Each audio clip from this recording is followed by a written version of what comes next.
La poussière montait lentement sur la route déserte lorsque Mathéus arrêta la voiture noire sur l'accotement. Il revenait d'une réunion hors de la ville, portant encore sa chemise habillée et ses chaussures brillantes, quand il vit Julia assise près d'une clôture basse, avec 3 petites filles serrées contre sa poitrine et une valise déchirée à côté d'elle. Pendant quelques secondes, il pensa qu'il s'agissait simplement de quelqu'un qui se reposait, mais il remarqua alors son visage, ses yeux creux, ses lèvres sèches, ses mains tremblantes, tandis qu'elle essayait de couvrir les enfants avec son propre corps. Il coupa le moteur, descendit sans réfléchir et marcha jusqu'à elle. Julia leva les yeux effrayée, prête à s'excuser d'occuper ce bout de sol, comme si même sa fatigue avait besoin d'une permission. Mathéus s'accroupit, gardant ses distances pour ne pas l'effrayer davantage. « Je ne vais pas te laisser ici », dit-il avec une fermeté qui le surprit lui-même. Julia serra les petites filles contre elle. Manuela dormait, le visage collé à son épaule. Béatrice gémissait doucement.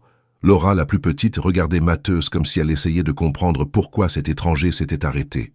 La femme tenta de répondre, mais aucun son ne sortit. Elle avait passé des heures à marcher, à s'arrêter, à se relever, à continuer sans destination précise, avec pour seule certitude qu'elle devait protéger ses 3 vies. « Quel est ton nom » demanda Mathéus. « Julia » murmura-t-elle. Mathéus répéta ce nom avec soin, comme s'il promettait de ne pas l'oublier. « Julia, tu as besoin d'eau, de nourriture, tu arrives à tenir debout ?» Elle essaya de dire qu'elle allait bien, mais lorsqu'elle bougea les jambes, tout son corps vacilla. Mathéus remarqua son effort et retourna rapidement à la voiture. Il revint avec de l'eau, une serviette propre et la veste de costume qui se trouvait sur le siège. Il lui tendit d'abord la bouteille. Julia la saisit à 2 mains et but lentement, partageant de petites gorgées avec les filles.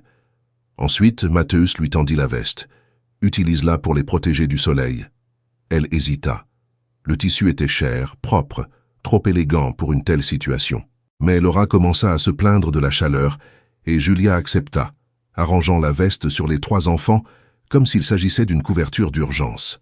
« Depuis combien de temps es-tu ici » demanda-t-il. « Depuis hier matin » répondit-elle, presque sans voix. Mathéus sentit un poids dans sa poitrine. Il regarda la route, les voitures qui passaient au loin, le monde qui continuait sans remarquer cette mère épuisée et ses 3 bébés qui avaient besoin de soins. Il ne posa pas trop de questions. Il n'exigea pas d'explications. Il ouvrit simplement la portière arrière de la voiture. « Tu viens avec moi maintenant. Je vais vous emmener dans un endroit sûr. » Julia recula légèrement, méfiante. Elle avait appris que toute aide n'était pas pure, que beaucoup de promesses cachaient une dette. Mathéus vit la peur sur son visage et parla plus doucement. « Tu n'as pas besoin de tout me raconter maintenant. Tu as seulement besoin de sortir de ce soleil. Si ensuite tu veux partir, je respecterai ton choix. Mais aujourd'hui, toi et les filles, vous avez besoin de vous reposer. » Sa sincérité ouvrit une petite brèche dans la résistance de Julia. Elle regarda Manuela, Béatrice et Laura. Elle n'avait pas d'argent, pas de téléphone en état de marche, pas d'adresse où aller. Elle n'avait que ses bras, son courage et la peur d'échouer auprès des filles. Quand Mathéus lui tendit la main, elle la prit. Il l'aida à se lever. Ses jambes tremblèrent, mais il ne pressa aucun pas. Il installa Julia sur la banquette arrière avec les petites filles, plaça la valise dans le coffre et monta dans la voiture. Dans le rétroviseur, il vit Julia regarder de tous les côtés, comme si elle s'attendait à ce que cette protection disparaisse bientôt. « Ce sont tes filles » demanda-t-il avec prudence. « Elles sont à moi » répondit Julia après un instant. « Le sang n'explique peut-être pas tout, mais le cœur, lui, explique. » Mathéus comprit qu'une histoire se cachait derrière cette réponse, mais il décida de respecter son silence. Il démarra la voiture et se dirigea vers une petite cafétéria près de la route. Il acheta des pains, des fruits, du jus, du lait, des petits pots, des couches et des lingettes. Lorsqu'il revint, Julia tenta de le remercier, mais l'émotion bloqua sa voix. Elle nourrit les petites filles une par une. D'abord Manuela, puis Béatrice, puis Laura, avec la patience de celle qui, même sans force, plaçait encore les enfants avant elle-même. Ce ne fut que lorsque les 3 furent calmes que Julia accepta de manger. Elle prit un pain avec ses mains tremblantes et en mangea de petites bouchées, comme si elle devait rappeler à son propre corps qu'il pouvait recevoir des soins lui aussi. Mathéus resta à côté de la voiture sans envahir son espace, s'assurant seulement que rien ne manquait. « Où allons-nous » demanda-t-elle lorsqu'il reprit la route. Chez moi. Julia ouvrit grand les yeux. Je ne peux pas entrer chez un homme que je viens de rencontrer. Matteus acquiesça sans se vexer. Tu as raison d'être prudente. Mais ma maison a une chambre vide, une salle de bain, de la nourriture et de la sécurité. Tu restes là-bas aujourd'hui. Demain, nous réfléchirons au reste. Le mot sécurité traversa Julia comme un souvenir lointain. Elle regarda les filles, maintenant endormies, et ne trouva pas d'autre réponse qu'un signe de tête silencieux. La demeure de Matteus se trouvait dans une rue bordée d'arbres, protégée par un grand portail. Lorsque la voiture entra, Julia resta immobile. Ce n'était pas seulement une grande maison. C'était le genre d'endroit qui semblait appartenir à des personnes sans problème, des personnes qui n'avaient jamais eu à choisir entre manger et continuer à marcher. Matteus ouvrit la portière, prit Laura avec une maladresse délicate et sourit lorsque le bébé agrippa le col de sa chemise. « Je crois qu'elle m'a accepté », plaisanta-t-il. Julia faillit sourire, et ce presque sourire était déjà une victoire. À l'intérieur de la maison, tout était vaste et silencieux. Matteus lui indiqua la salle de bain, lui laissa des serviettes, des vêtements propres, et promit de s'occuper des petites filles pendant quelques minutes. Julia hésita. Il le remarqua. « Je ne connais pas grand-chose au bébé, admit-il, mais je peux apprendre vite. » Elle entra dans la salle de bain sans que l'inquiétude quitte complètement son visage. Pendant que l'eau coulait, Matteus resta dans la cuisine avec les 3 petites filles assises sur une couverture douce. Béatrice commença à pleurer la première, puis Laura, puis Manuela comme si elle s'était mise d'accord. Matteus essaya d'en bercer une, puis une autre, puis les 3 en même temps.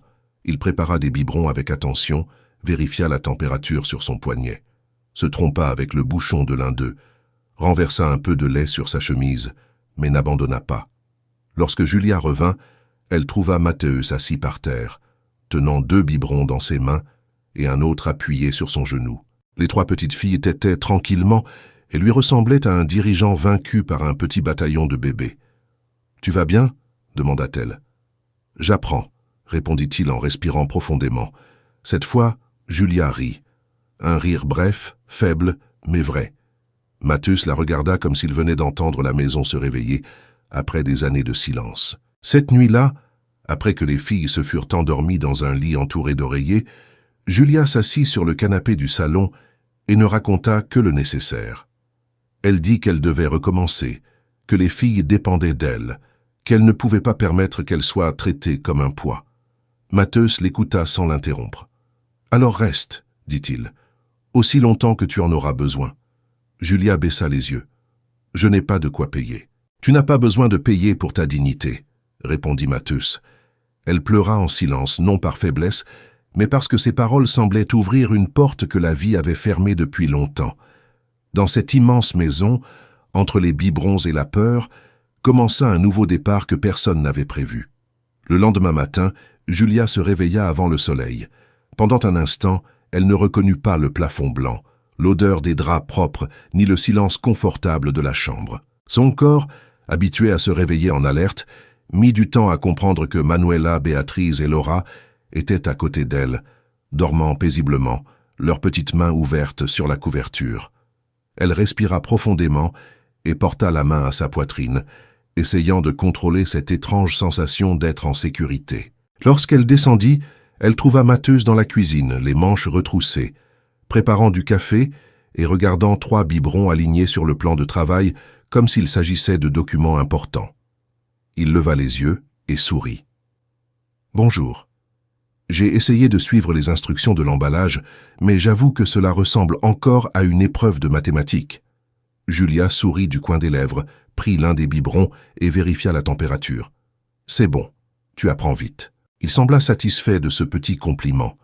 Peu après, les petites filles se réveillèrent et la maison se remplit de pleurs, de pas pressés, de couches ouvertes, de serviettes, de petits linges et de rires inattendus. Matteus ne savait pas distinguer les pleurs de faim des pleurs de sommeil, mais il prêtait attention à tout. Julia le remarqua. Il n'aidait pas pour paraître généreux. Il aidait parce qu'il voulait apprendre. Après le petit déjeuner, Matteus appela Gustavo, son avocat. Il parla peu, écouta beaucoup et nota quelques recommandations. Julia resta assise à table, Laura dans les bras, le regardant avec anxiété. Lorsqu'il raccrocha, Matteus s'approcha doucement. « Gustavo va nous recevoir demain. Il a dit que la première étape est d'organiser les documents des filles et de tout comprendre calmement. Rien ne sera fait dans la précipitation. Julia acquiesça, mais ses yeux se remplirent de peur. Et si quelqu'un dit que je n'ai pas le droit? Matheus tira une chaise et s'assit devant elle. Alors nous prouverons que tu l'as. Tu as pris soin d'elle. Tu les as protégées. Cela compte. Ces paroles restèrent en elle toute la journée. Pourtant, Julia n'arrivait pas à se reposer complètement. Chaque fois qu'elle entendait une voiture passer dans la rue, elle relevait la tête. Chaque fois que le portail faisait un bruit, elle serrait les filles plus fort contre elle. Matheus le remarquait, mais ne la pressait pas. Il restait simplement près d'elle, offrant une présence qui valait parfois plus que des discours. En fin d'après-midi, 3 berceaux blancs arrivèrent, avec des vêtements, des couches, des couvertures et une chaise haute. Julia resta debout à la porte de la chambre voisine, regardant les hommes tout installés. L'espace vide commença à prendre vie. Il y avait des draps clairs, des peluches, de nouveaux rideaux et une petite lampe sur la commode. Elle passa la main sur le bois d'un berceau et pleura sans bruit. Matheus apparut à la porte. « Il manque quelque chose ?» Julia secoua la tête. « Il manque que j'arrive à croire que c'est réel. » Il ne répondit pas immédiatement. Il resta seulement à côté d'elle, respectant ce moment. Lorsque les petites filles furent placées dans les berceaux pour la première fois, Béatrice ouvrit les yeux et émit un petit son, comme si elle approuvait le nouvel endroit. Julia rit à travers ses larmes. Matheus aussi. Le lendemain, Gustavo les reçut tous les deux dans un bureau lumineux du centre-ville. C'était un homme calme, à la parole mesurée, et il prit soin de traiter Julia avec respect. Il demanda des dates, des noms, des documents, des événements. Elle répondit à ce qu'elle pouvait, sans entrer dans les détails douloureux. Gustavo expliqua qu'il demanderait la garde définitive des filles et que chaque étape devrait être faite correctement, afin que personne ne puisse la contester ensuite. Lorsqu'ils sortirent, Julia semblait plus pâle. Matheus le remarqua et ouvrit la portière de la voiture pour elle. « Tu as été très forte là-dedans. Je veux seulement qu'elles restent avec moi, » dit Julia en regardant par la fenêtre. « Elles resteront, » répondit-il, et ce n'était pas une promesse vide, c'était un engagement. Les jours suivants créèrent une routine simple. Julia s'occupait des petites filles le matin. Matheus travaillait dans le bureau de la maison, mais apparaissait plusieurs fois à la porte du salon, prétendant chercher de l'eau, alors qu'en réalité, il voulait voir Manuela essayer de se retourner sur le tapis, Béatrice attraper son propre pied, où Laura observait tout avec sérieux. Peu à peu, il commença à reconnaître chacune d'elles. Manuela était impatiente. Béatrice souriait facilement. Laura examinait le monde avant de faire confiance. Une semaine plus tard, Donna Marta, la voisine de Matheus, arriva avec un gâteau de maïs et de la curiosité dans les yeux. C'était une dame élégante, à la voix douce, qui connaissait Matheus depuis qu'il avait acheté cette maison. En voyant Julia avec les 3 petites filles, elle ne posa pas de questions indiscrètes. Elle posa simplement le gâteau sur la table et dit « Un enfant change l'air d'une maison. Celle-ci en avait besoin. » Matheus fit semblant de ne pas entendre, mais Julia remarqua qu'il était ému. Après le départ de Donna Marta, ils mangèrent du gâteau dans la cuisine pendant que les filles dormaient. Pour la première fois, Julia raconta un peu son enfance, son rêve d'avoir une maison tranquille, d'être mère d'une manière différente de ce qu'elle avait connu.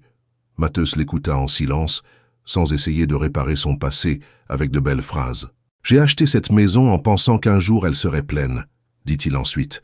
« Pendant des années, elle a seulement été grande. Maintenant, elle ressemble à une maison. » Julia baissa les yeux, touchée, mais encore prudente. « Tu n'as aucune obligation de porter ma vie. »« Je ne la porte pas, » répondit-il. « Je marche à côté de toi. » Cette phrase accompagna Julia pendant de nombreux jours. Peu à peu, elle cessa de s'excuser d'utiliser la cuisine, de laver des vêtements, d'occuper de l'espace. Matheus tenait à montrer qu'elle avait sa place là, tant qu'elle en aurait besoin. Il acheta une poussette triple pour les petites filles, parce que Julia ne pouvait pas sortir avec les 3 dans les bras. Lors de la première promenade dans le jardin, Manuela afficha un immense sourire en sentant le vent. Béatrice tapa des mains maladroitement. Laura serra le doigt de Matheus et ne le lâcha pas. Il resta longtemps à regarder cette petite main accrochée à la sienne. « On dirait qu'elle t'a choisi, » dit Julia. Matheus sourit. « Alors je vais essayer de le mériter. » Au fil des semaines, Gustavo apporta de bonnes nouvelles. Les documents avançaient. Les chances pour Giulia d'obtenir la garde étaient fortes. L'ancien responsable ne montrait aucun intérêt à contester quoi que ce soit. En entendant cela, Giulia s'assit sur le canapé et couvrit son visage de ses mains. Elle ne pleurait pas de tristesse. Elle pleurait parce que la peur, pour la première fois, semblait perdre de sa force. Matthäus s'assit à côté d'elle, gardant une distance respectueuse. C'est plus près de la fin. Giulia regarda les petites filles jouer sur le tapis, entourées de blocs colorés et de peluches. Non, Matthäus, c'est plus près du début. Il sourit parce qu'il comprit exactement ce qu'elle voulait dire. Cette nuit-là, après que les trois se furent endormis, ils restèrent tous les deux sur la véranda à regarder le jardin sombre. Ils ne parlèrent pas beaucoup.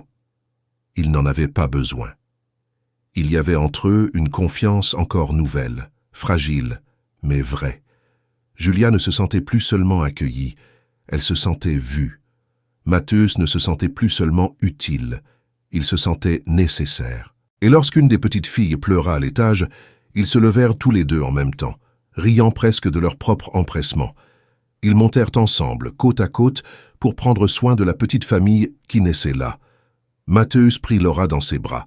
Giulia installa Manuela et Béatrice, et pendant quelques minutes, la nuit sembla moins sombre. Entre les biberons, les murmures et les pas légers, ils découvrirent que la famille, c'était peut-être cela.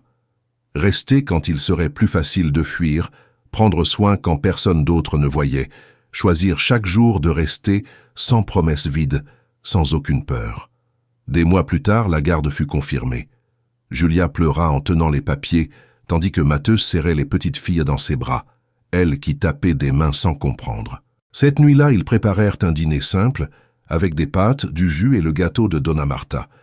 Matthäus regarda Giulia et lui dit que la route lui avait apporté ce qu'aucun argent ne pourrait acheter. Elle sourit, prit sa main et répondit qu'il leur avait rendu un avenir.